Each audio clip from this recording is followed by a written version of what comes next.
अरे वापस आ गया हूँ। नमस्कार करते हैं CBSE class 9th math chapter 1 number system. आज लॉ ऑफ एक्सपोनेंट्स पे बात होगी। आज लॉ ऑफ एक्सपोनेंट्स क्या होता है बेसिकली देखेंगे। पावर्स का खेल है आज। पावर्स क्या होता है सब समझा देंगे आपको। इसकी हमारा बेसिकली लास्ट टॉपिक होने वाला है। आपका जो नंबर सिस्टम है उसका ये इंट्रोडक्शन का लास्ट टॉपिक है, ठीक है। इसके बाद जब लेक्चर्स करेंगे तो आपके सारे एनसीईआरटी की एक्सरसाइज लेकर आएंगे। चलो देखते हैं लेक्चर को और एंजॉय करते हैं। सबसे पहले आप देखो ये लॉ ऑफ एक्सपोनेंट्स में बेसिकली हमें समझने को क्या है। आप देखो यहाँ पे बेसिकली कुछ आपको अल्फाबेट्स दिख रहे हैं, ठीक है ना। नीचे में जो होता है ये सारे जो आपको नीचे में दिख रहे हैं ये वाले है ना, ये सारे जो आपको दिख रहे हैं इन सबको बोलते हैं बेस।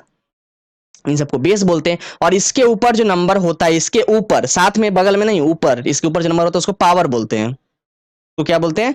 पावर, ठीक है। तो ये पावर बोल दिया, इसको एक्सपोनेंट भी बोल सकते हो। क्या बोल सकते हो? एक्सपोनेंट। तो बेसिकली लॉ ऑफ एक्सपोनेंट में हम बेसिकली पावर का खेल देखेंगे कि अगर अल्फाबेट के ऊपर पावर लगा हो तो किस तरीके से बिहेव करता है, सब कुछ आज बात करने वाले हैं, ठीक है। सबसे पहला जो आपका जो दिया हुआ है उसको समझते हो क्या बोलना चाह रहा है।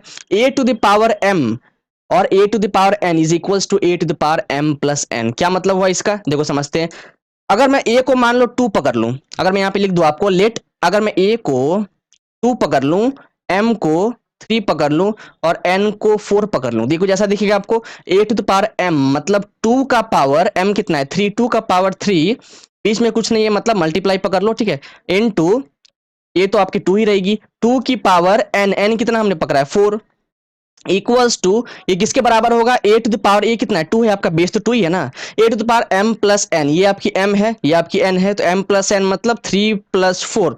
इसको फर्दर सॉल्व करोगे तो क्या मिल जाएगा आपको? 2 का पावर 4 प्लस 3 कितना होता है? 7। तो ये आपकी आंसर आ गया, ठीक है ना।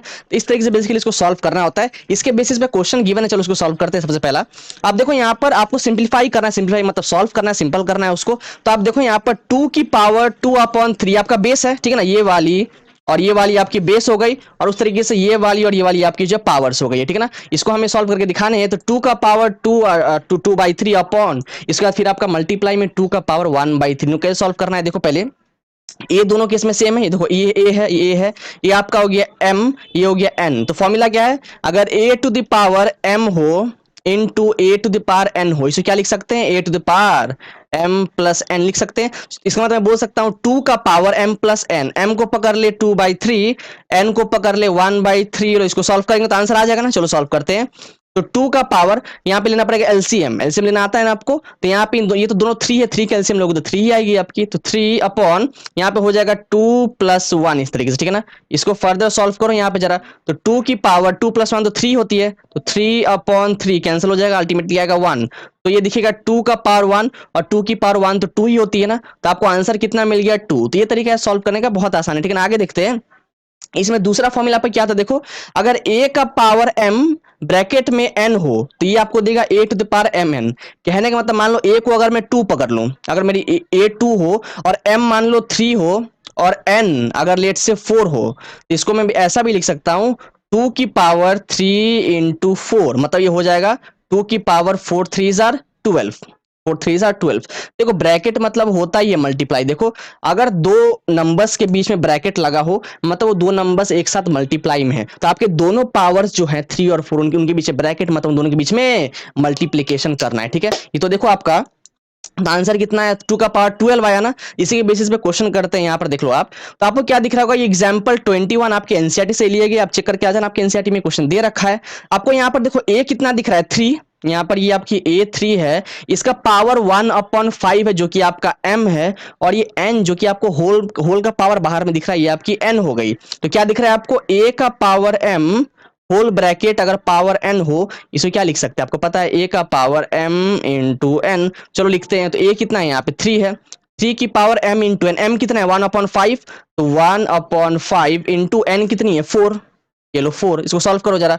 3 की पावर, ये आपका न्यूमरेटर है ना, ये और ये है आपके न्यूमरेटर, तो 1 न्यूमरेटर मल्टीप्लाई होता है और डिनोमिनेटर मल्टीप्लाई होता है। तो 4 1s are 4 और यहाँ पर आपको मिल जाएगा 5 1s are 5। तो चलो आंसर कितना आ गया? 3 की पावर 4/5। इसको हम और कुछ कर नहीं सकते, तो ये हमारी आंसर हो जाएगी, ठीक है। आगे बढ़ते अगला देखते हैं। तीसरा फॉर्मूला क्या है लॉ ऑफ एक्सपोनेंट का?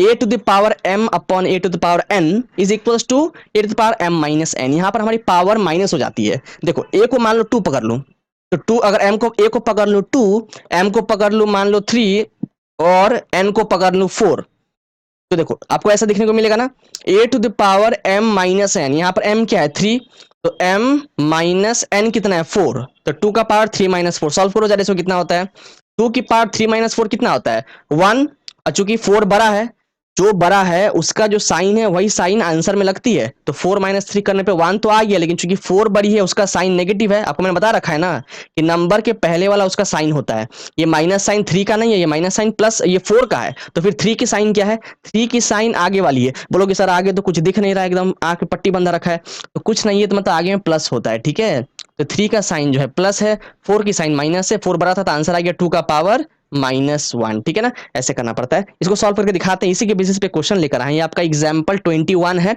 एनसीईआरटी सही है, सिंपलीफाई करने को है, सिंपल करने को, कैसे करेंगे देखो, 7 का पावर 1/5, यहाँ पर ये 7 7 आपका ए हो गया है ना, ये आपका ए हो गया, तो ये ए का पावर 1/5, 1/5 को मैं एम पकड़ लूं, यहाँ पर 1/5 को अगर एम पकड़ लूं, तो ए का पावर एम अपॉन, फिर आपका 7 दिख रहा है नीचे, मतलब आपकी ए हो गई, ए का पावर यहाँ पर एन कितना गिवन है आपको, यहाँ पर एन गिवन है 1/3, इसको मैं फाइनली कैसा लिख सकता हूँ, ए का पावर एम माइनस एन, ऐसा लिख सकता हूँ, सॉल्व करते हैं, यहाँ पर ए कितना है 7, तो 7 का power m minus m, m कितना है ऊपर वाला एम होता है, याद रखो ऊपर वाले को एम पकड़ना है, इन्हीं के नीचे वाले को एम पकड़ लो और काम हो जाएगा गड़बड़, ऊपर वाला एम होता है, ठीक है, तो 1/5 माइनस एन कितना है 1/3, 1/3, ये सब पावर में, ठीक है, ये सब 7 के ऊपर सब तामझाम हो रहा है सब कुछ, अब देखो यहाँ पे इसको सॉल्व करते हैं, तो 5 और 3 का एलसीएम लोगे तो कितना आएगा, 5 3 जार 15, तो एलसीएम लेने पे आपको 15 देखने को मिलेगा, इसको सॉल्व करो जरा, तो ये आपको मिल जाएगा 3 माइनस 5, इस तरीके से 3 माइनस 5, ठीक है, इसको फर्दर सॉल्व करते हैं,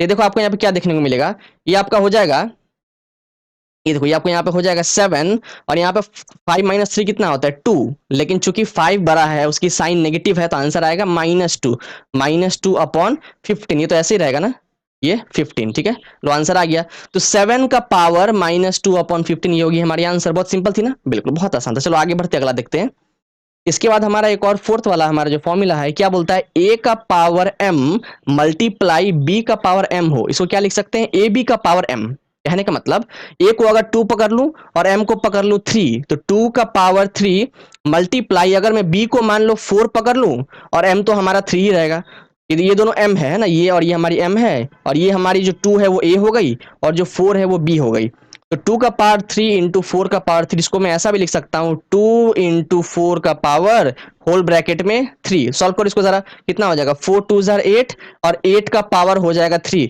8 का पावर 3 कितना होता है, 8 का पावर 3 मतलब 8 को 3 बार मल्टीप्लाई करो, 8 इंटू 8 इंटू 8, तो कितना होता है 8 8 जार 64, 64 4 जार कितना होता है, मल्टीप्लाई करके यहाँ पे आंसर आपको लिख देना पड़ेगा, ठीक है ना, 64 8 को मल्टीप्लाई करोगे तो यहाँ आपको आंसर आ जाएगी, इस तरीके से बेसिकली आपको सॉल्व करके आंसर लाने हैं, ठीक है, इसके बेसिस पे क्वेश्चन लेकर आए उसको देख लो, फिर सिंप्लीफाई करना, एग्जाम्पल 21 आपके एनसीईआरटी सही है, यहाँ पर देखो आपको ए क्या दे रखा है, यहाँ पर ए आपकी 13 है, यहाँ पर b आपका 17 है, और ये 1/5, और यहाँ भी 1/5, ये जो पावर है ये आपके m गिवन है, तो देखो ये कुछ ऐसा दिख रहा है आपको, ये दिख रहा है आपको a की पावर m मल्टीप्लाई, देखो बीच में डॉट लगा है ना, डॉट मतलब होता है मल्टीप्लाई होता है, ठीक ना, तो a to power m multiply b to the power m is equals to a b का whole bracket to the power m, इसको मैं ऐसा भी लिख सकता हूँ, इसका मतलब 13 इंटू 17 ये हो गया, और इसका पावर कितना है 1/5, यहाँ पर m लिख देता हूँ 1/5, इसको सॉल्व करो जरा, 13 इंटू 17 कितना होता है,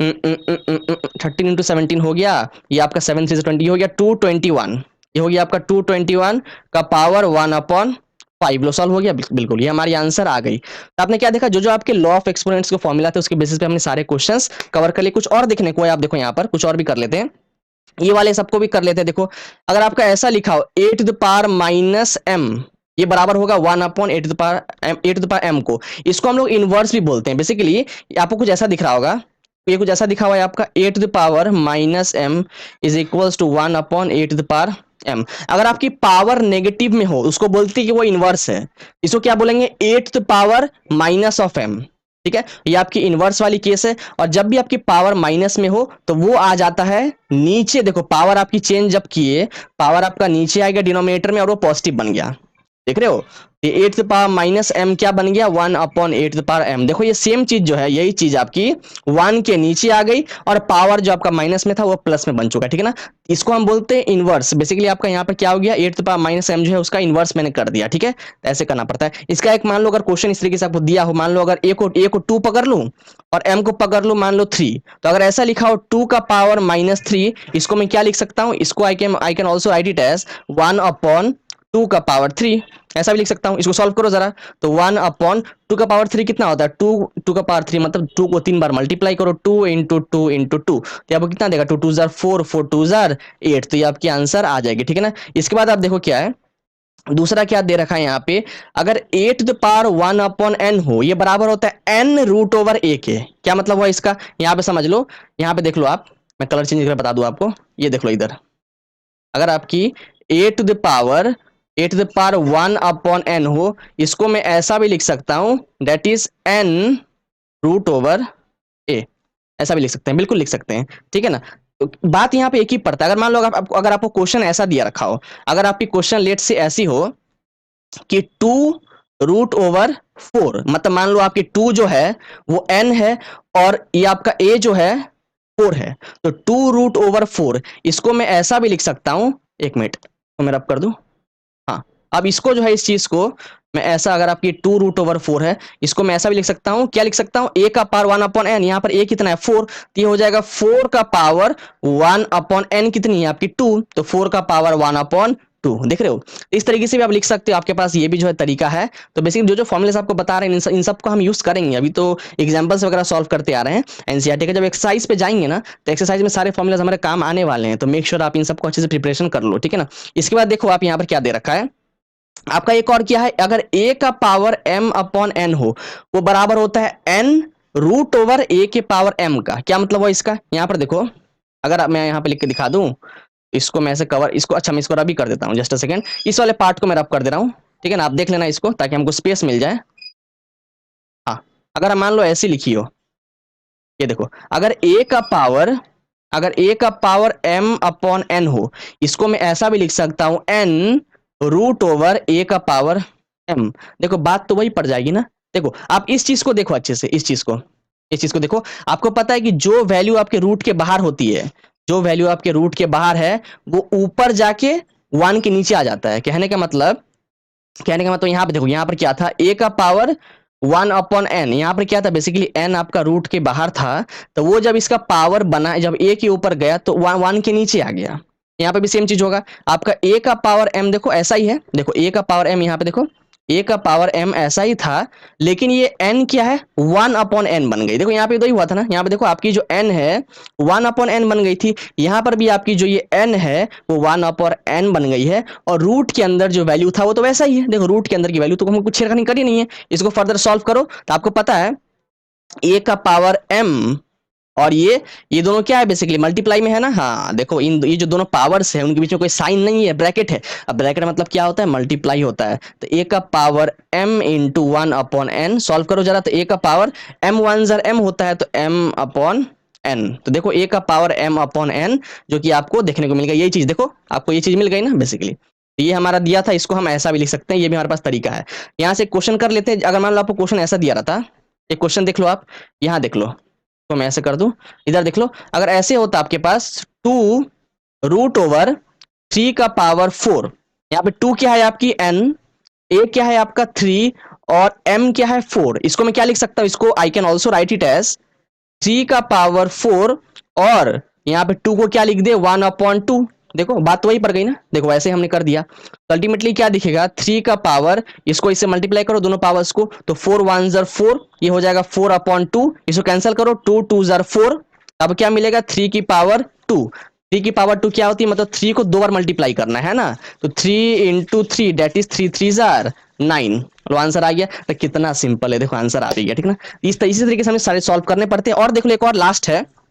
अब यहाँ पर अगर कोई सा भी आपको जो है अल्फाबेट गिवन हो या कोई सा भी नंबर गिवन हो, अगर उसकी पावर 0 हो तो समझ लो उसका आंसर हमेशा 1 आने वाला है, हमेशा हमेशा हमेशा। जैसे आप यहाँ पर देख लो, इधर देख लो, अगर आपकी ऐसी होगी, इधर देख लेते, जैसे ये देखो, अगर आपकी 20 की पावर 0 हो तो भी 1, 1 की पावर 0 हो तो भी 1, 2000 की पावर 0 हो तो भी 1, ठीक है ना। मतलब नीचे आपके बेस में, कहने का मतलब आपके बेस में जो है कोई सा भी नंबर हो, कोई सा भी अल्फाबेट हो, उसकी पावर अगर 0 होगी तो आपको 1 आंसर लाकर देगा। समझ में आ रहा है? तो ये होता है तरीका हमारे सॉल्व करने का, इसके बाद और कुछ है नहीं।